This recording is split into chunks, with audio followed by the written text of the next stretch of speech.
Sir Nicholas Winton rescued more than 660 children in Prague during World War II.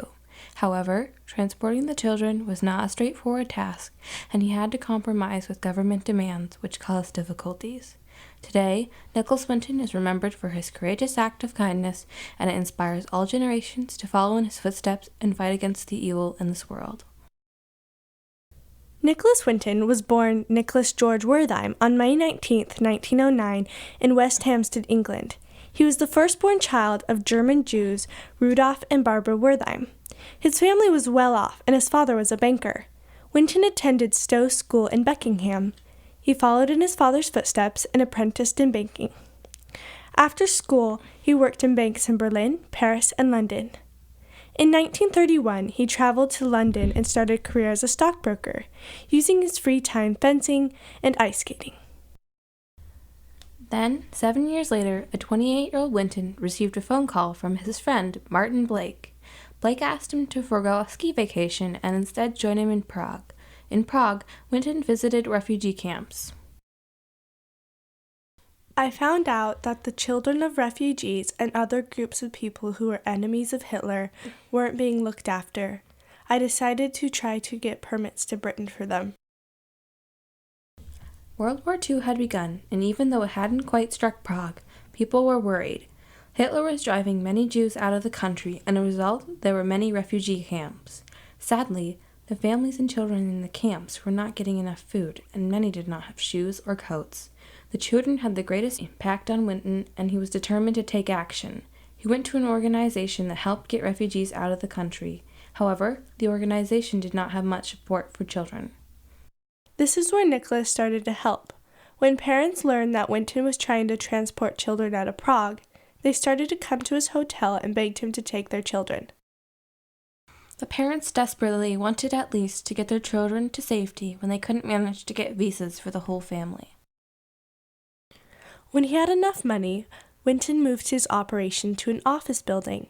Doreen Warner and Trevor Chadwick assisted Nicholas Winton on his mission.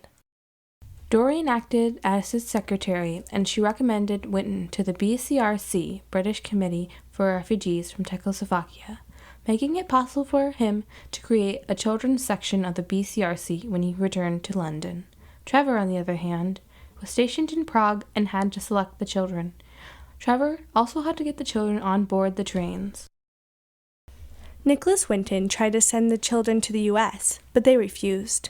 He stated that he had written a letter to President Roosevelt explaining the urgent need to transport children out of the country, and asked for any support the U.S. could provide. The letter was returned, and it had not even gotten to the U.S. This response disappointed him, but he kept working. Winton finally came to a compromise with the British government, and they agreed to transport the children. Once the government accepted, they gave Winton a series of rules and requirements in order to send the children. These conflicting rules made it harder than ever to transport the children out of Prague. One requirement was that he had to provide £50, or about $4,000 today, for each child. Another requirement was that Winton had to find foster families for the children before they arrived in London. This requirement meant that Winton had to supply the possible foster families with pictures of the children, creating additional work for Winton and his team. The first transport was on March 14, 1949. In total, Nicholas Winton sent 8 successful trains and saved 669 children from Prague. Sadly, due to the starting of war, the 9th train that had 250 children on it never made it to London. Not a single one of those 250 children was heard of again. We had 250 families waiting at Liverpool Street that day in vain.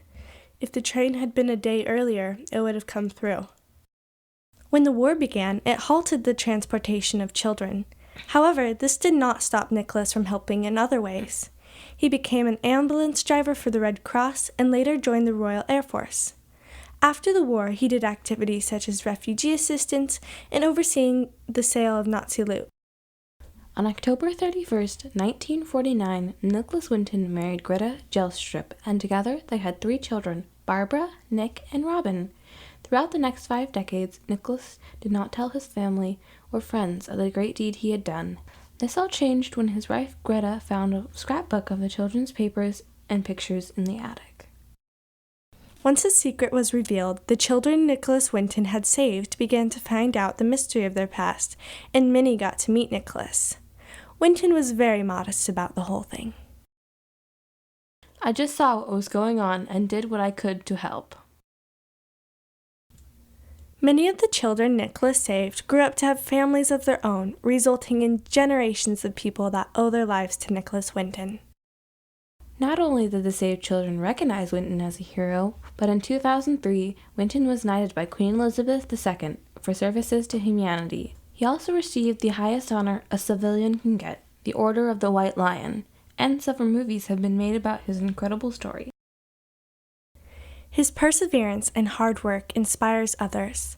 Though he may have seemed like a hidden hero, Nicholas Winton made a difference in many lives and continued to do so even in the face of conflict and difficulties.